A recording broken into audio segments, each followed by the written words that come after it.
Bien nos abocamos mucho sobre nuestro comportamiento en presencia de la pandemia, como así también en las características del COVID-19. Con nuestros docentes venimos trabajando otras temáticas, como son sistema nervioso y la célula principalmente. Con respecto a esos temas, ¿la situación de estrés puede provocar la muerte de nuestras neuronas?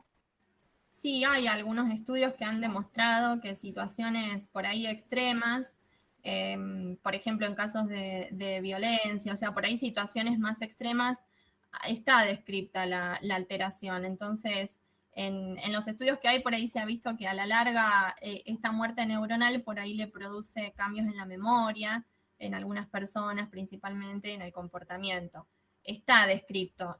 No lo sé en esta situación en particular, pero bueno, hay algunos casos reportados de pacientes que se han estudiado con situaciones de estrés muy grave y por ahí se ha visto. Sí, podría pasar. Más que nada en edades chiquitas, ¿sí? Donde el cerebro está en formación.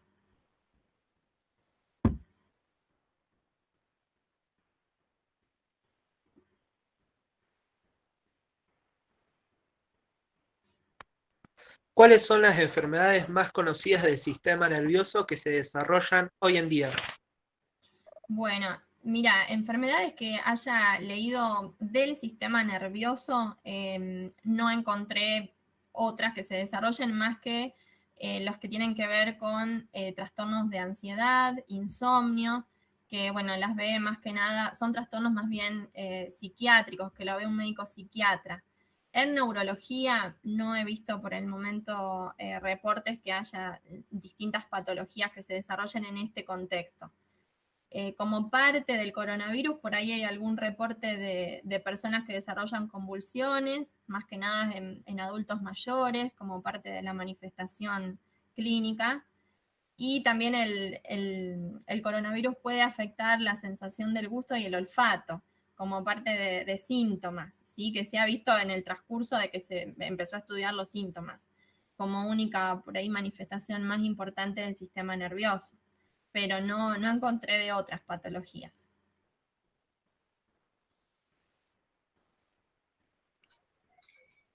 ¿Puede una persona joven presentar Parkinson? ¿De qué depende que se presente esta enfermedad? Mira, el Parkinson es más bien una patología de personas mayores de 60 años. Tiene que ver un poquito con el deterioro de unas células que tenemos en el cerebro que nos producen dopamina. Entonces disminuye la dopamina, que es otro mensajero químico del que hablábamos hoy. Entonces los medicamentos después están apuntados a otra vez elevar ese nivel de dopamina, pero tiene más bien una predisposición genética, o sea, personas que tienen familiares con Parkinson, pero en general es muy poco frecuente en pacientes menores de 60 años, es muy poco probable. ¿Cómo afecta el alcohol y el cigarrillo a nuestro sistema nervioso? Bueno, afectan, principalmente van a nuestro cerebro, tanto el alcohol como el cigarrillo, ¿sí?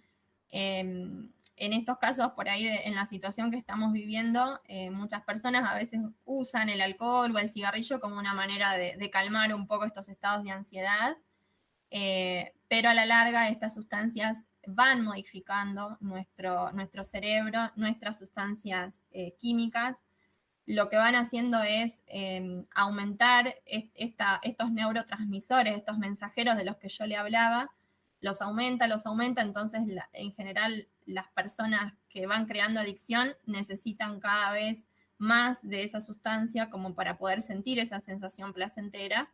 Principalmente el cigarrillo es el que más tiene esa tendencia a que cada vez necesitan fumar más para sentir lo mismo, y nos termina afectando neuronas que son importantes para nuestro aprendizaje, para nuestra memoria. En el caso del alcohol, depende la dosis, nos termina afectando el equilibrio, también nos puede afectar los nervios periféricos, o sea, el sistema nervioso central y el sistema nervioso periférico. Los dos pueden verse afectados por el alcohol, ¿sí? Y en pacientes adolescentes, principalmente, que todavía hasta los 20, 26 años el cerebro se sigue desarrollando, La parte frontal de nuestro cerebro es la que tarda más, es la última que se desarrolla, y el alcohol tiende a afectar esa parte de nuestro cerebro, que es el que nos pone un filtro, digamos, a las cosas que hacemos, es el que nos frena, digamos, a los impulsos. Entonces, los adolescentes a veces, como el cerebro todavía no está desarrollado, si le damos alcohol y alcohol, por ahí nos termina dejando secuelas en esta parte frontal, que es el que nos modera, digamos, nuestras conductas después cuando somos adultos.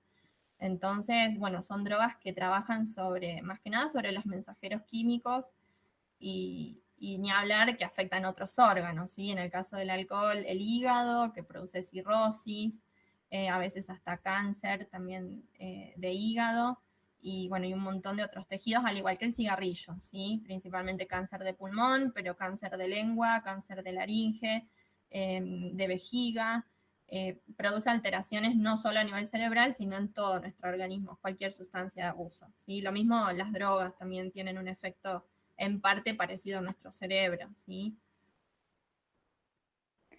¿Por qué hay personas que pueden estar enamoradas toda la vida o por muchos años de alguien y otras pierden de manera rápida el amor que sienten por otra persona? ¿Depende de uno mismo? Bueno, esta es una pregunta difícil. Creo que le vamos a tener que preguntar a un psicólogo.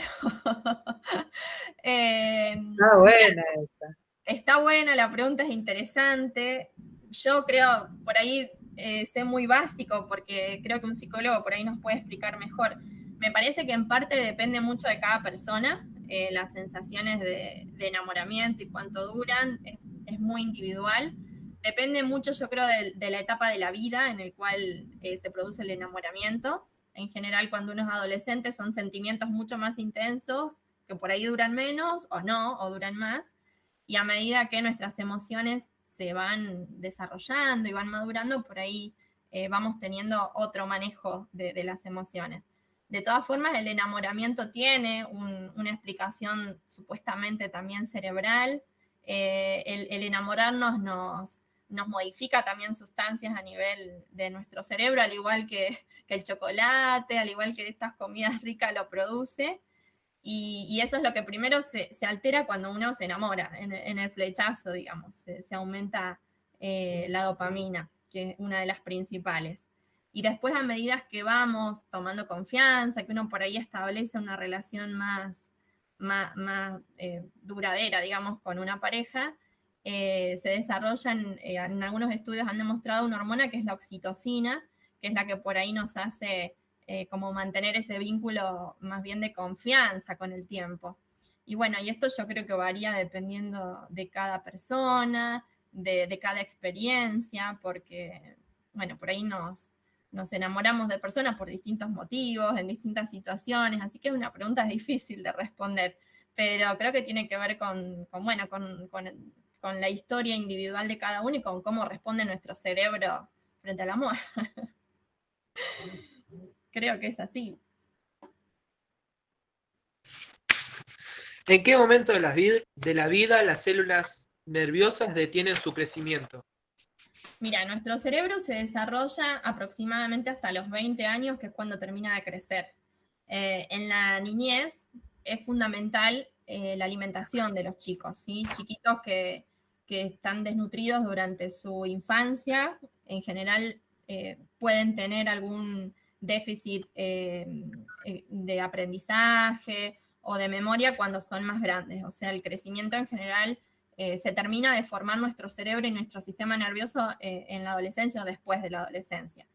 De todas formas, las neuronas después, cuando uno ya es adulto, siguen aumentando sus conexiones, ¿sí? Por medio, creo que vieron la estructura de la neurona, que tiene dendritas que se comunican una con otra, entonces esas dendritas, que son como los cablecitos que unen a todas las neuronas, pueden seguir creciendo en número, aún siendo mayores, ¿sí? Lo hacemos crecer a veces aprendiendo un idioma o aprendiendo un instrumento musical, o con la lectura, por eso incluso a las personas, a los abuelos, les recomendamos, o yo ponerle con mi especialidad, que se mantengan activos, porque esas conexiones neuronales siguen, digamos, creciendo en número, por más que no haya más neuronas, pero se siguen conectando más cuando hacen alguna actividad. cuando no están tirados todo el día, sino cuando leen, hacen crucigramas, sopa de letra, aprenden algo. Eso es importante porque se sigue desarrollando.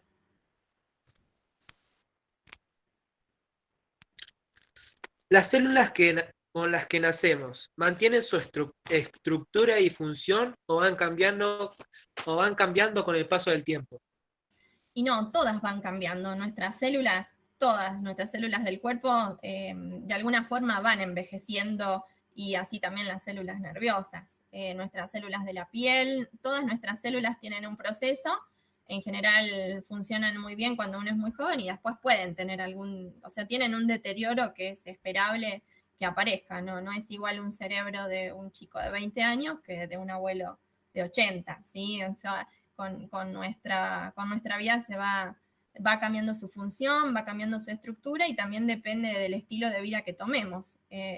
Si una persona fuma, toma alcohol o consume drogas, o sea, no va a ser, sus neuronas no van a tener la misma función que una persona que por ahí tiene un estilo de vida más saludable, que hace deporte, que come adecuadamente, que lee, bueno, depende mucho más allá de la genética que tengamos y de nuestro organismo, de las cosas que hagamos de nuestra vida, ¿sí? Eso es fundamental.